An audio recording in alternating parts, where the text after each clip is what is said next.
Hi friends, வணக்கம். உங்கள் advocate பிரபு. இன்னைக்கு நம்ம சட்டமேட் யூடியூப் சேனல்ல புதுக்கோட்டை பகுதியை சேர்ந்த ரவுடி மணிகண்ட பிரபு அவருடைய கதையை தான் பார்க்க போறோம். அதாவது ஏற்கனவே எபிசோட் 1 போட்டிருக்கோம். அதில் பார்த்தா தான் அவர் படித்தது, அவங்க அம்மா அப்பா பேரு, அவங்க அண்ணன் ஒரு நல்ல அட்வொகேட் திருச்சியிலன்னு தெரியும்.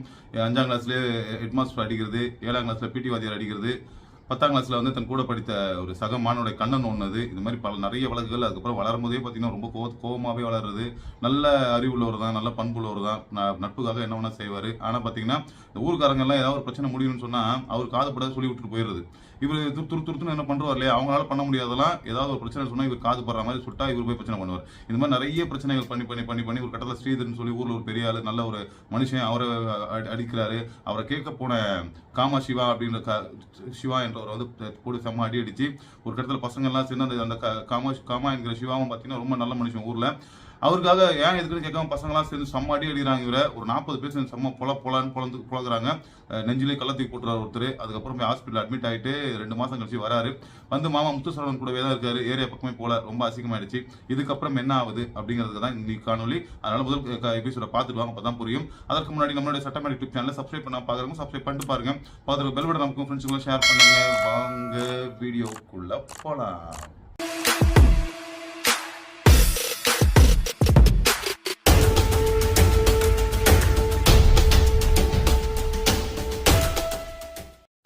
முதலாவதாக பார்த்தீங்கன்னா மாமா முத்துசரவன் வீட்டில் தான் இருக்கிறாரு. இந்த பிரச்சனை எல்லாம் அதுக்கப்புறம் ஒரு செம்ம அடி அடிச்சதுக்கப்புறம் அங்கே தான் இருக்காரு. ஏரியா பக்கமே வரல. ஒரு 2 வாரம் கழிச்சு என்ன பண்றாரு, 22 ஆகஸ்ட் 2011 அன்னைக்கு காமா என்கிற சிவா என்ன பண்றாரு, விடிஞ்சா சென்னை ஹைகோர்ட்ல ஒரு கேஸ் ஜெயிக்க போறோம் அப்படின்னு சொல்லி பசங்க எல்லாருக்கும் என்ன பண்றாரு, விருந்து வைக்கிறாரு. எல்லாம் ட்ரீட் தான், எந்த கெட்ட பழக்கமும் கிடையாது, சரக்கரக்கெல்லாம் கிடையாது. எல்லாம் சாப்பாடு வாங்கி கொடுக்குற ஹோட்டல்ல நிறைய சாப்பாடு வாங்கி கொடுக்கும்போது பார்த்தீங்கன்னா செலவு அதிகமாகுது, கையில் பைசா இல்லை. அப்போ என்ன சொல்றாரு அவரு, நான் போய் பக்கத்தில் இருக்கிற ஏடிஎம்ல போயிட்டு பைசா எடுத்துன்னு வந்துருன்னு சொல்லி அப்போ காமா என்கிற சிவாவும் கூட ஒரு நண்பர் வழக்கறிஞர் ஒருவரும் சேர்ந்து போறாங்க. ஏடிஎம்ல பைசாலாம் எடுத்துட்டு வராங்க. கரெக்டா இவர் இருக்கிற ஏரியா, மாமா இருக்கிற ஏரியா பல்லாங்குளம், அந்த ஏரியாவில் வழியில் வரும்போது பார்த்தீங்கன்னா மணிகண்ட பிரபு பார்த்துட்டு ஆரம்பிச்சிட்டாரு 7:30 இழுகிறார் அவரை. அன்னைக்கு என்னமோ அத்தனை பேர் கூட சேர்ந்து நடிச்சல, இன்னைக்கு ஆம்பளை இருந்தா என் கூட வா, ஒத்த வான்னு சொல்லி என்ன பண்றாரு, காமா சிவாவை ரொம்ப இழுக்கிறாரு. அவரை வண்டியிலேருந்து இறங்கி என்ன பண்றாரு, என்னடா என்ன சண்டை போட கூப்பிடுறியா, நீ என்ன வேலை பார்த்தோன்னு தெரியாதா, அன்னைக்கு தேவையில்லாம நீங்க எதனால நீ அடி வாங்கணும்னு தெரியாதா, கம்முன்னு போடான்னு சொல்லவே பேசிக்கிட்டே இருக்கும்போது பார்த்தீங்கன்னா பின்னாடி இந்த கத்தியை எடுத்து நட்டு மண்டையில சொருகிறாரு, இறக்கிறாரு. கத்தி மண்டையோட பொழந்து மூக்கு வரைக்கும் இறங்கிடுது கத்தி. இப்போ எவ்வளவு வெறியில எவ்வளவு கோதல் வெட்டிருப்பாருன்னு பாருங்க.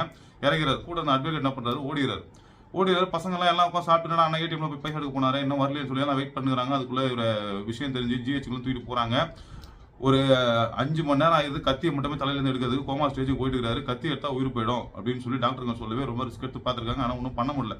5 மணி நேரம் கழிச்சு கத்தியை எடுத்திருக்காரு, அவர் இறந்துட்டாரு. அவரு ஒரு கட்டத்தில் பசங்களுக்குலாம் தெரியுது, ஜிஹெச்சுக்கு போறாங்க.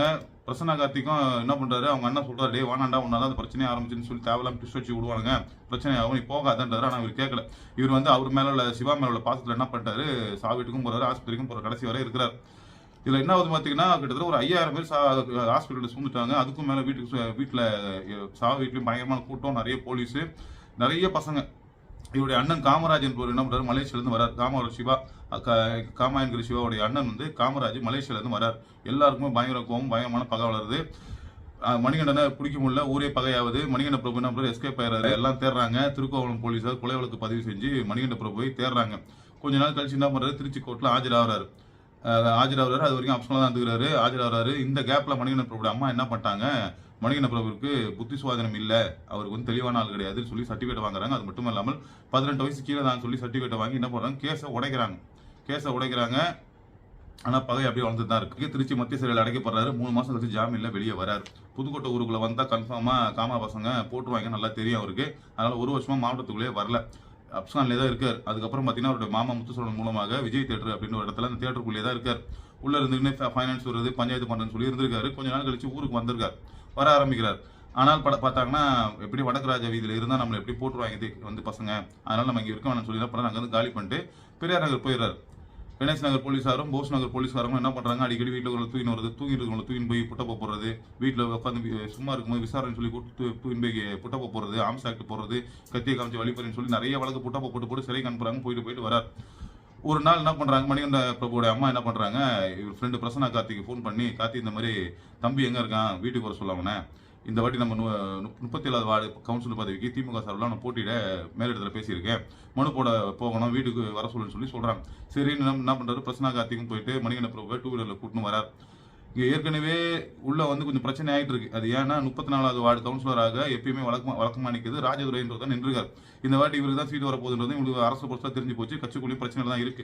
கரெக்டாக ஒரு 2 வீலரில் வரும்போது என்ன பண்ணுறான்னு பார்த்தீங்கன்னா, பஸ் ஸ்டாண்ட் பக்கத்தில் ஒரு ஃபாஸ்ட் ஃபுட் இருந்திருக்கு. அங்கே போய் சாப்பிட்டுருக்காரு. சாப்பிட்டுருக்கும்போது பார்த்தீங்கன்னா இந்த ராஜதுரையோட ஆட்கள் 2 பேர் என்ன பண்ணுறாங்க, சும்மா வந்து வம்பிழுத்துருக்காங்க. நீ ஒரு கொலைப்பட்ட பெரியவனா நீ என்ன ஊரை போய் வஸ்தாத்தா இது கவுன்சில் நிற்க போறேன்னு சொல்லி பயங்கரமாக கலாச்சிக்கிறாங்க. அப்போ இவர் சொல்லியிருக்காரு, நான் உனக்கு எனக்கு பிரச்சனை கிடையாது, இப்போ கம்முன்னு போனா உனக்கு எனக்கு எந்த பிரச்சனையுமே கிடையாது, ஏன் பிரச்சனை பட்டு சொல்லிட்டு இருக்காரு. கேட்கல. அப்போ பிரச்சனாவும் சொல்லியிருக்காரு, டே வாடா இது பிரச்சனை பண்ணிக்காரு, நம்ம சாப்பிட்டு போய் நான் கம்முன்னு சொல்லவே கம்முன்னு இருந்திருக்காரு. ஆனால் அவங்க வாண்டா உங்களுக்கு என்ன பண்ணிட்டாரு, இவரு கையில் தட்டு எடுத்து மச்சு மண்டையை வச்சுக்கிறாரு. அது மட்டும் இல்லாமல் எண்ணெய் நிறைய வெந்து கடாச்சட்டியில் இருக்கும் பார்த்தீங்களா வாசப்பூரில், அந்த கடாச்சட்டி சூடோட எண்ணெய் ஊற்றிருக்காரு மூஞ்சில ஊற்றிட்டாரு. பெரிய பிரச்சனையாவது ஒரு மூஞ்சி ஒரு மாதிரி ஆயிடுச்சு அவருக்கு. அடுத்த நாள் என்ன பண்ணுறாங்க, அவங்க அம்மா எல்லாம் ஒரே கட்சியிலனால பேசி கீசி வழக்கு போடாமல் தடுக்கிறாங்க. ஆனால் பார்த்தீங்கன்னா ராஜதுரைக்கும் அவர் இந்த எண்ணெய் ஒருத்தருக்கு மேலே எண்ணெய் ஊற்றுறாங்க பாருங்க, அவருக்கு மேலே பகை இவர் மேலே இருந்துகிட்டே தான் இருந்திருக்கு. கொஞ்ச நாள் என்ன பண்ணுறாரு, எந்த பகை பிரச்சனையும் போகாமல் கம்முன்னு ஃபைனான்ஸ் பண்ணுற தொழில் பண்ணிட்டு வந்துட்டே இருந்திருக்காரு. அப்போது என்ன அது பார்த்தீங்கன்னா, ஒரு நாள் அவருடைய சொந்தக்காரர் தான் கலிப் நகரை சேர்ந்த பாஸ்கர், அவருடைய மனைவி என்ன பண்ணுறாங்க, இந்த மாதிரி எனக்கு ஒரு 50,000 பணம் வேணும்ப்பா ஃபைனான்ஸுக்கு கொடுத்துரு, நான் ஒரு மாதத்தில் கொடுத்துறேன்னு சொல்லி மணிகண்ட ப்ராப்பர்ட்டி கேட்குறாங்க.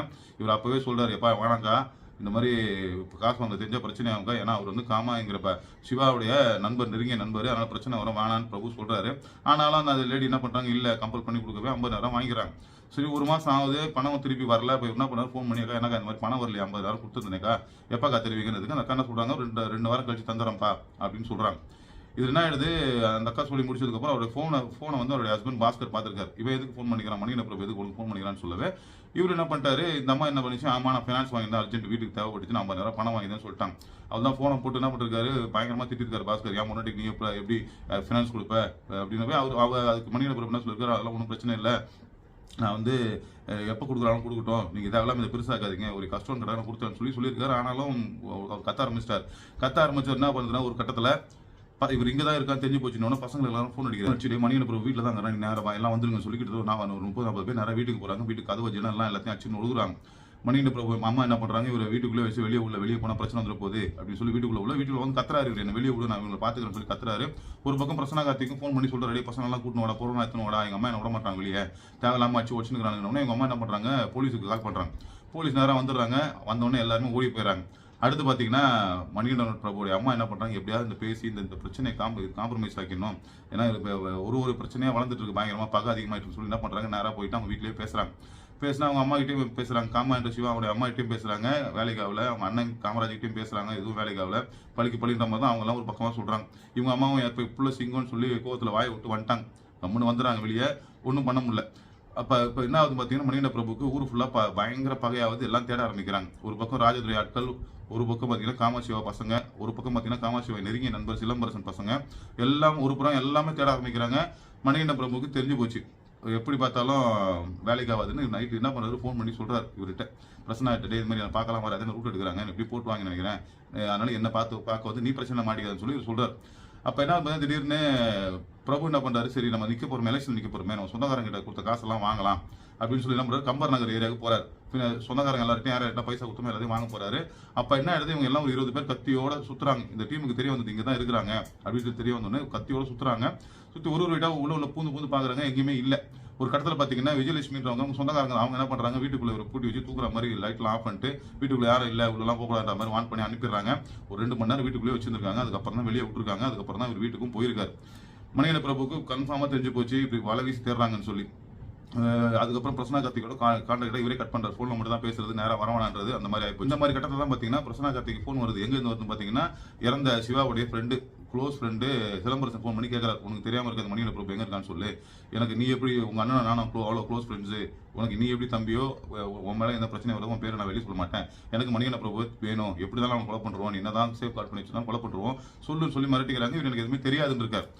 இப்படியே போயிட்டு இருக்கு, அப்படியே பிரச்சனை போயிட்டு இருக்கு. ஆனால் யாரும் வந்து அமுங்குற மாதிரி இல்லை, எந்த பிரச்சனையுமே அமுங்குற மாதிரி இல்லை. எல்லாருமே தேடிட்டு தான் இருக்காங்க. அதாவது பார்த்தீங்கன்னா, முதல் அடி வாங்கிய ஸ்ரீதர் அவரும் சேர்ந்துட்டார். எல்லாரும் ஒன்று சேர்ந்துடுறாங்க. முதல்ல அடி வாங்கிய ஸ்ரீதர். ஏன்னா அந்த ஸ்ரீதருக்கு அடி வாங்கினதுக்கு போய் கேட்க போய் தான் காமாங்கிற சிவா அவருடைய இறந்தார். அந்த ஸ்ரீதர் டீம் ஃபார்ம் ஆகுது. காமாங்கிற சிவா அவங்களுடைய ஆதரவாளர்கள் ஃபார்ம் ஆகுறாங்க. சிலம்பரசன் அவங்களுடைய ஆதரவாளர்கள் ஃபார்ம் ஆகிறாங்க. சிலம்பரசனுடைய ஃப்ரெண்டு இளவரசன் அவங்க ஆள் ஃபார்ம் ஆகுது. அதே போல் ஃபைனான்ஸ் ஃபார்ம் ஆகிறாங்க பாஸ்கர், இந்த டீம் ஃபார்ம் ஆகுது. கிட்டத்தட்ட ஒரு 50-60 பேர் எல்லாம் சேர்றாங்க. எல்லாம் சேர்ந்து என்ன பண்றாங்க, எப்படின்னா போட்டுணும்னு சொல்லி முடிவு பண்றாங்க. அப்ப என்ன பண்றாங்க, ரஞ்சித் என்பவர் மூலம் அனுப்புறாங்க தூது. ரஞ்சித் யாருன்னா மணிகண்ட பிரபுடைய சொந்தக்காரர். ரஞ்சித் போயிட்டு காம்ப்ரமைஸ் பேசிக்கலாம், நம்ம வாங்க பேசிக்கலாம்னவே ஒரு மணிகண்ட பிரபு அம்மாட்ட கேட்கற, அந்த மாதிரி ரஞ்சித் சொல்றாருமா, ஆமாண்டா அந்த பிரச்சனைகளை இழுத்து நிற்கணும், முடிச்சிடலாம், நீ போய் பேசி முடி அப்படின்னு சொல்லி அவங்க அம்மா சொல்லி அனுப்புறாங்க. ஆனா ரஞ்சித் துரோகின்றது தெரியாது. ரஞ்சித்துமே பாத்தீங்கன்னா இவரு காம சிவாவுடைய ஆள் தான் தெரியாது அவங்களுக்கு, சொந்தக்காரர் தானே, நம்மளுக்கு ஆதரவா பேசுவார் நினைச்சு போறாங்க. இவரும் பாத்தீங்கன்னா சரி காம்ப்ரமைஸ் எல்லாம் போறோம், நம்ம எதுக்கு தேவையில்லாம நம்ம எல்லாரையும் நிறைய பசங்களை கூட்டு போனோம்னு சொல்லி என்ன பண்றாரு, ஆனந்த் ஸ்டார்டிங்ல சொல்லிப்போம் பாத்தீங்களா, ஆனந்த் பிரசன்னா கார்த்திக் 2 பேர் தான் நல்ல க்ளோஸ் ஃப்ரெண்ட்ஸ். அதுல ஆனந்த் கூட்டு போறாரு. ஏன்னா பிரசன்னா கார்த்திக் இந்த மாதிரி பிரச்சனைக்கெல்லாம் வேலைக்கு ஆக மாட்டார், அட்வைஸ் பண்ணுவார், ஓட்டுருவார். ஆனா ஆனந்த் என்ன பண்ணுவார், ஸ்பாட்லேயே நிப்பார், பிரச்சனை எல்லாம் சண்டை செய்வார். சரி 2 பேரும் பேசி முடிவு பண்ணலாம், நம்ம காம்ப்ரமைஸ் ஆகிக்கலாம் சொல்லி போறாங்க. நாள் முடிவு செய்யப்பட்டது. அதாவது பாத்தீங்கன்னா மணிகண்ட பிரபுடைய இறந்த நாள், அவர் உயிர் போகும் நாள்னு சொல்லி அவருக்கு தெரியாமே போறாரு. ஆகஸ்ட் 21, 2015. இடம் பாத்தீங்கன்னா நார்த்தாமலை அருகே தொட்டியம்பயல் அப்படின்னு ஒரு இடத்துல. அந்த இடம் பாத்தீங்கன்னா ஃபுல்லா வயல தான், ஃபுல்லா சேரு தான், யாரும் ஓடவும் முடியாது, உள்ள போனா சேத்துல மாட்டிக்கும் கால். எல்லாம் முடிவு பண்ணி தான் பண்ணிக்கிறாங்க, அந்த வயல்ல தான் இருக்க வாங்கன்றாங்க. அப்ப மணிகண்ட பிரபுவும் கூட ஆனந்த் மட்டும் தான் வராங்கன்னு தெரிஞ்சு போச்சு. எப்படியோ என்ன பண்றாங்க, மணிகண்ட பிரபுவை போட்டு விட வேண்டும் சொல்லி என்ன பண்றாரு, சிலம்பரசன் மற்றும் ஒரு நண்பர் இளவரசன் என்ன பண்றாங்க, பேசி ரெடி பண்ணிட்டாங்க. 2 பேர் தான் வராங்கடா, பிரச்சனை கிடையாது, நம்மளுக்கு வந்து ஆனந்த் தேவை கிடையாது, ஆனந்த ஓட விட்டுரு, மணிகண்ட பிரபு போடுறோம்னு சொல்லி முடிவு பண்ணிட்டாங்க. எல்லாம் வராங்க, பசங்கலாம் நிக்கிறாங்க, ஒரு 40-45 பசங்க நிக்கிறாங்க கத்தியோட. இவங்களுக்கு தெரியாது, இவங்க பேச்சுவார்த்தைக்கு போய் உட்காடுறாங்க. உட்காரும் போது பாத்தீங்கன்னா பேசி கொஞ்ச நேரத்துல பாத்தீங்கன்னா 40க்கும் மேற்பட்டு கத்தியோட சூந்துட்டு எப்படி காமாசிவாவை தலையில வெட்டினாங்களோ அதே போல முதல் வெட்டு பின்மண்டையில படான்னு வெட்டிடுறாங்க. வெட்டும் போதே ஒரு மாதிரி ஆயிராரு, ஓட பாக்குறாரு, சேரு சகதின்றதுனால ஓட முடியல, ஒரு இரும்பு ஜாலி மாதிரி இடத்துல மாட்டிக்கிட்டாரு, குழியில மாட்டிக்கிட்டாரு. வெட்டி இவரை சுத்தி பாத்தீங்கன்னா ஓட விடல, அப்படியே விழுந்துட்டாரு. 40 பேருக்கு மேல சேர்ந்து 78 வெட்டு வெட்டிக்கிறாங்க. போஸ்ட்மார்ட்டத்துல 78 வெட்டு விழுந்துருக்குன்னு சொல்லி வெட்டி கொடூரமா கொலை பண்றாங்க. கணேஷ் நகர் போலீசார் சிலம்பரசன், ஸ்ரீதர், ராஜதுரை, பாஸ்கர், இளவரசன் மற்றும் ஒரு 16 பேர் எஃப்ஐஆர்ல சேர்க்கிறாங்க. அதே மாதிரி ஒரு 16 பேர் போயிட்டு சரணம் அடைஞ்சிறாங்க. கடைசியில் அவருடைய உயிர் பிரிந்தது. நல்லா கேட்டுங்க, அவருடைய வயது சாகும்போது பாத்தீங்கன்னா 21 வயது. ஒரு அம்மா அப்பாக்கு அதோட இழப்பு எப்படி இருக்குன்னு பாத்துங்க. இதுக்கு முழுக்க காரணம் என்னன்னு பாருங்க, கோவம். நல்ல குணம் நிறைய இருந்தும் கோவத்தால் அழிஞ்சாரு. கோவத்தால யார் என்ன வயசு வித்தியாசம் தெரியாம யாரானா கை நீட்டுறது, எதுக்கு எடுத்தாலும் கை நீட்டுறது, கத்தி எடுத்துறது, என்ன நடக்கும் அதுக்கப்புறம் பத்தி யோசிக்காம துருன்னு. இத்தனைக்கும் பாத்தீங்கன்னா எந்த கெட்ட பழக்கமும் கிடையாது. போதையில பண்ணான்றத கூட சரி அவங்களுக்கு தெரியாது, அன்கான்சியஸ் சொல்லலாம். எந்த கெட்ட பழக்கமும் அண்ணன் தம்பி 2 பேருக்குமே கிடையாது. அப்படின்ற பட்சத்துல யோசிச்சு பாருங்க, லைஃப் எப்படி நல்லா வாழ்ந்துருக்கலாம். அவங்க அம்மா அவங்க கவுன்சிலர் ஆகணும்னு நினைச்சாங்க, கவுன்சிலர் அப்படி இப்படின்னு சொல்லி பெரிய பெரிய பதவியில போய் திமுக சூப்பரா இருந்திருக்கலாம், அதுவும் போச்சு. இதுக்கு எல்லாத்துக்குமே பாத்தீங்கன்னா முழுக்க காரணம் அவருடைய முன்கோபமும் டக்குன்னு துருத்துன்னு கத்தி எடுக்கிறது தான் காரணம். ஒரு கொலை செஞ்சு ஊருக்குள்ள வர முடியாம ஊரே அகேன்ஸ்ட் ஆகி எவ்வளவு அசிங்கப்பட்டு யோசிச்சு பாருங்க. தயவு செய்து ரவுடிசம் பண்ணாதீங்க, டக்குறதுன்னு கோவப்படாதீங்க, தயவு செய்து எதுக்கும் கத்தி எடுக்காதீங்க, கத்தி எதுக்குமே தீர்வாகாது. அது மட்டும் இல்லாமல் பாத்தீங்கன்னா பிரசன்னா கார்த்திக் ஒரு நண்பர், அவருக்கு ஒரு கில்ட்டினஸ், நம்மளாலதான் என்ன ஆயிருக்குமோ, இப்ப நம்மள வச்சிருந்து பிரச்சனை வந்து சொல்லி அவரு மத்தவங்களை பார்க்கும்போது அவரு ஒரு மனசு கஷ்டப்படும். என்னாலதான் அந்த பிரச்சனை ஆச்சா, என்னாலதான் அன்னைக்கு காமா என்ற சிவா கேட்கும் போது என் தம்பி மேல தொட்டு பாருன்னு சொல்லி சொன்னாரு. இதுல வந்து பிரசன்னா கார்த்திக்கும் இதுக்கும் சம்பந்தமே கிடையாது. பிரசன்னா கார்த்திக் உட்காரும் போது அங்க அட்டி போட்டு உட்காரும் போது இந்த மாதிரி ஸ்ரீதர் அடிச்சு வந்திருக்காரு, அவருக்கு தெரியவே தெரியாது. அவங்க 2 பேரும் டைரக்ட் கான்வர்சேஷன் வச்சுக்கிறாங்க, அது இவங்க பேரை யூஸ் பண்ணிக்கிறாங்க. அது ஊர்ல உள்ள எல்லாருமே பாத்தீங்கன்னா ஒன்னாலதான் காமா சிவா இறந்துட்டாருன்ற மாதிரி ஒரு கெட்ட பேர். இது எல்லாத்துக்கும் யார் வாங்கி கொடுத்துட்டு போறது, மணிகண்ட பிரபு தான் வாங்கி கொடுத்துட்டு போறாரு. அதனால தயவு செய்து தேவையில்லாத விஷயத்துக்கு கத்தி எடுக்காதீங்க, எல்லாத்துக்குமே கோவப்படாதீங்க, ரவுடிஸ்ல இறங்காததுக்காக இந்த காணொலி போடுறோம். இவ்வளவுதான் மணிகண்ட பிரபு பத்தி காணொலி. மீண்டும் அடுத்த காணொலி பார்க்கலாம். அதுக்கு முன்னாடி நம்மளோட சட்டமன்ற யூடியூப் சேனல் சப்ஸ்கிரைப் பண்ண பாக்குறாங்க, சப்ஸ்கிரைப் பண்ணிட்டு பாருங்க. அவருக்கு பெல் நமக்கு ஷேர் பண்ணுங்க. மீண்டும் அடுத்த காணொலியில் பார்க்கலாம். நன்றி, வணக்கம். Disclaimer. Our YouTube channel Sattamedai does not promote or encourage any kind of illegal activities or rowdyism. The content expressed by the speaker is based on information given directly by the person being spoken about and is published only after their acceptance and permission. The purpose of these videos is to raise awareness among the younger generation. The speaker has no intention to hurt or offend anyone or any caste or religion. The speaker's intention is to share the life stories of dadas and rowdies with youngsters in the hope that they will learn from their experience and avoid engaging in such illegal activities like drug addiction and rowdyism in their own lives. மறுப்பு.